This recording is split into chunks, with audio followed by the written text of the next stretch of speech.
we will soon be arriving on the lovely sister planet of Venus. Venerian society, from what has been gathered, is divided by the different altitudes of the planet, with the first people having lived in the now famous sky cities of Venus. This was due in part to the safety of this upper layer, which allowed for Venerians to have a place to launch off future missions to terraform the planet. As time progressed, cities on the surface, built in a similar manner to the atmospheric bubbles of the moon, began to be built up to allow for enhanced abilities to terraform the planet and extract resources. However, the atmosphere still holds a large amount of toxic gases, which still held in a great amount of heat, creating a greenhouse environment. As such, we'll be docking around one of the sky cities for our general safety. So, once we have docked, go out there and begin the process of reconnection. Well, I suppose you're going to explore the lovely Venerian city. Honestly, it kind of reminds me of Las Vegas. Why do you say that, Porter? What? Porter? That's not my name. Anyways, it's because it looks like Las Vegas. I mean, do you see the bright lights? Yeah, but that's what most every city on Venus looks like in the clouds. I can't explain why, but they're just built like that. They built it like that a way long time ago. Anyhow, you probably shouldn't call it a Venerian city. There's a difference between a Venerian city and a sky city. Citizens of the sky cities take a lot more pride in their relative altitude. Also, the word Venerian kind of sounds like venereal, and certain professions in sky cities don't want to be associated with that term. Oh. Okay. Thanks for the information, I guess. Anyways, what are you doing here? Well, I'm joining my friend here in the Grand Sky City. Am I not allowed to?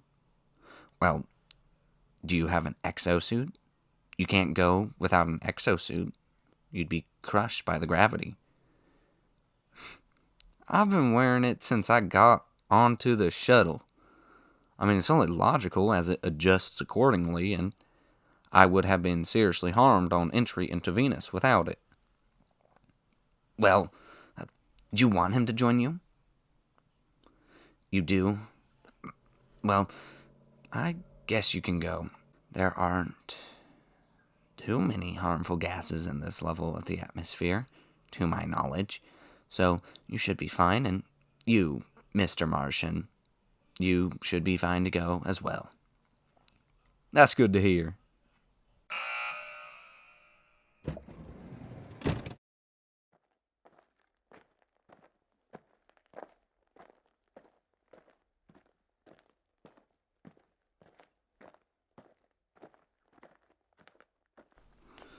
Hello there, you two.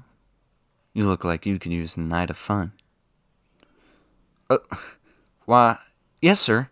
I could have a good old night of fun. That sounds nice. What? What do you mean we're not here for that? I think fun is something we can always have.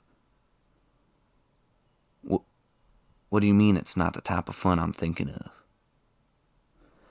Oh, that's what he means. Well, I don't have a problem with that. Still sounds fun. All right, I'll be quiet. We can get back to the communicating with him. So, are you two back to accept my offer? Why, yes, no, we are not. Oh, all right, yeah, quiet. I said I'd be quiet. Oh, why do you have to be quiet? I would think a rowdy boy like you should be loud and proud in every word he says. Oh, 'cause I'm not speaking for the whole. Anyways, my friend should be doing all the talking. They've got a lot of important things to say. I mean, you've heard of Earth. Oh, of course I have. I mean, who hasn't heard of Earth? That's like asking someone if they've heard of the sun. Anyways, What does your friend have to say about Earth? Oh, that's interesting. And you say you are from Earth? Well, I suppose that makes sense. Oh, yes. Of course I believe you. I can tell that it's very clear. I mean, from the lack of an exoskeletal structure, like what your friend has here, which means you must be adapted already to a gravitational pull produced by a planet of relatively similar mass. Secondly, your complexion is too light when compared to someone from Venus, such as myself, and a lot darker when compared to someone from Mars, as I assume your friend is. Secondly, your friend, he is kind of clearly from Mars. He certainly has the accent of it. Not that that's a bad thing, it's just that Martians have a very notable accent. No offense. None taken. I actually take much pride in the manner that I speak. Why, yes, I am quite the detective, aren't I, Earthling? Or, of course, it could be the fact that the message of Earth re-emerging to the stage of solar reconnection has been fastly traveling around the news and has been circulating for quite a long time now. All the other things, although they are very much true and can key anyone off to the planet of your origin, very much were unnecessary in the face of news cycles. What? You're telling me that the news of Earth's reopening has been greatly spread around, and I hadn't heard about it? I had to find out straight from the source. Well, I suppose, country boy, that from your position, you must be pretty disconnected from major sources of news. Or perhaps you just don't pay attention to the news. Either one works. You're right about that. Well, anyways, what does bring you to me, Earthling? Oh, you're on a mission to reconnect the aspects of humanity? Great, well, I'm sorry to tell you this, but I can't really help you. If you want to reconnect, you should probably ask government leaders or something, not some random person on the street, especially not someone of my profession, anyways. Oh? Am I misunderstanding you? You seem to have a look of confusion. Did I say or interpret something incorrectly? Oh, that's not what reconnection you are doing. You are genuinely talking with residents of the planet to understand them instead of just political reconnection.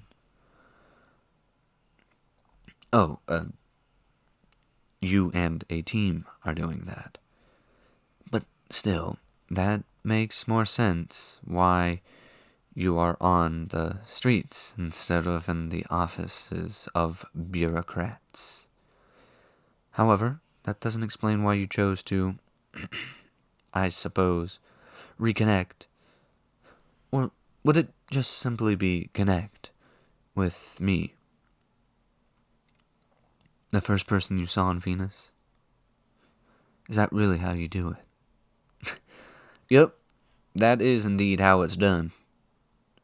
Oh, so I suppose you were also just the first person that they saw on Mars. Yes, in fact, I was. Also, I kind of just dragged them aside from their mission, had them farm for me as well. Well, I helped out. That is interesting, but that also brings up another question. Why did you bring him along? Oh, it's something you're just allowed to do. You can just pull some random strangers off the street to aid in your mission. Ah, yes, they have to agree to it. Of course. But was there anyone who couldn't come? Or wouldn't, maybe? A Scythian, you say? What? Now, what? I really don't understand why a Scythian would ever pass up on that opportunity. Oh, well, you should have started out with that. The ambassador of the moon, Apollonius? I assume we're talking about Apollonius. Yeah, ambassadors aren't legally allowed to leave their corresponding governance. Or at least on most planets or regions, that's the rules. Well, regardless, I suppose that makes sense. Very unfortunate for him, of course, but oh well. Oh, would I like to join you? You want me to come back to your ship and travel the stars with you? Oh, I would be honored, you mysterious earthling. Would I sign up? Oh, what can I bring to the table? That's a really good question. Well, kind of put me on the spot here. I don't really know. I guess I can help with communications, but because I'm very good with working with other people. If you couldn't tell. Yeah, you are right. I kind of just really want to go to space. It's not like I haven't been before, but, I haven't in a long time. And if I get to go to space, that would be very nice. Especially with two cuties like you. Wait, does that include me? Yes, of course it does. Oh, train for space? Well, as you probably heard me mention, I've been to space before. I'm the son of a very prominent space merchant, and he would often take me to other planets like Mars and the such when I was a child. So I've been trained and I can handle a blast off. Of course, that's not the only thing I can handle. What are some other things you can handle? Perhaps I can show you later, you little spud. Spud? I'm not a potato. But you farmed them, so I thought it was an apt association. Fair, I guess. Well, anyways, can I join your crew and come aboard your vessel? All right. I'll promise not to be rowdy, or whatever that means. So, I guess you'll take me there? Follow you? No problem, Captain. You're not a captain. Well, I kinda just assumed that, but I was trying to be a... Oh well, never mind. Yeah. I know it's not working very well. Or at least not on you. I seem to have your farmer boy captivated. You sure do. Oh, am I not supposed to say that? I'm sorry. You're a grown man. You can think for yourself. Sorry, I know what I promised. Oh, so this is your vessel. Well, I suppose I should say I'm glad to be a part of your crew. So, will I need to be registered on the crew list? I assume so, but I want to be clear on what I need to do. Oh, alright. Inside.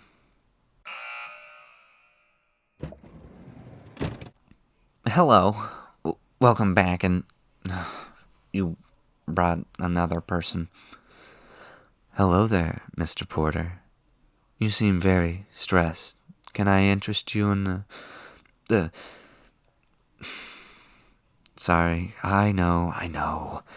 Well, Mr. Porter, could you direct me to the registration hall or any place I might get registered on this vessel? I am not a porter. Why does everyone call me a porter? I am a technician, for crying out loud. But yes, I can help you get registered. There are many rooms on this vessel, but most are already occupied, so you will likely have to share with someone. Can I have a room with that cutie who brought me here? And if not, I'm willing to bunk with the cute Martian any day of the week. They are actually already in the same room. Oh, that's even more perfect. But it might be crowded. Oh, I don't really have a problem with that. I'll find room. And here is your room. Thank you very much. Oh, hello, Mr. Venus. I didn't know you'd be joining us in this room. Of course, you little spud. Why would I miss the opportunity to bunk with you two? Oh, and please don't call me Mr. Venus. You can call me Eros. Eros Cupidinus. Wait, hold on a minute. You're a member of the Cupidinus family? Wow, that's crazy. They're crazy influential. I remember my old peepaw telling me a story of our family holding off supplies, in order to prepare because your family was blockading Mars due to our increased manufacturing regulations on prices, wages, and safety, which drove up their prices. But eventually, your folks, they folded. That's crazy. But you come from that well. Yeah, I know.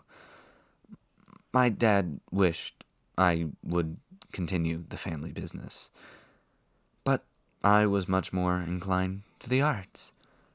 So we came to an agreement.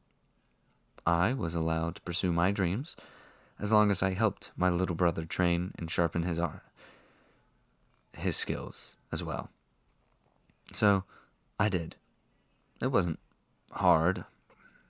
Just because I'm inclined to the arts doesn't mean I'm not proficient in other things, but, you know. What do you mean by that? Such a profession is typical of many artists on Venus, to understand human connection and beauty more. It's a time-honored tradition which pays homage to Venus's origin name, in fact. Well, anyways, I'm tired. Where would I be able to sleep? There isn't much room left, but I wouldn't mind if you bunked with me. Oh, if you insist. Attention, passengers and crew. I would like everyone to welcome a new member to our vessel from Venus. Joining to help further with communications is Eros Cupidinus, a member of a famous merchant family originating from Venus.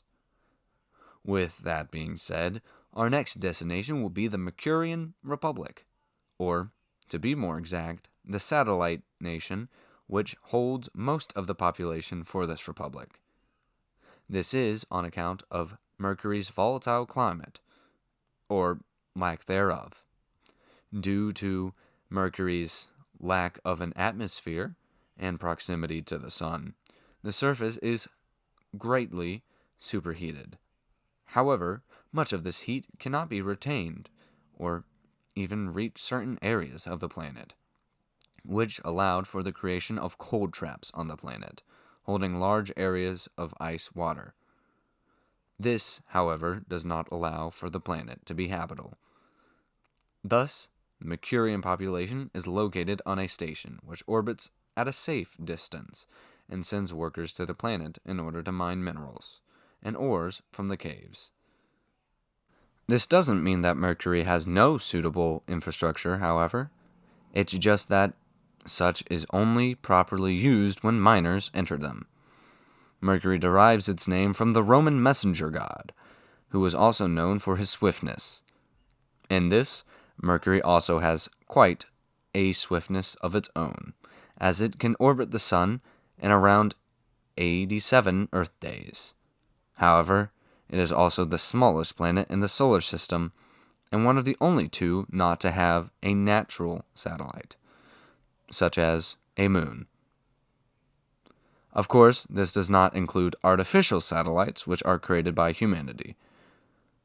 That being said, let us join the Mercurians in T-3, 2, 1. Blast off.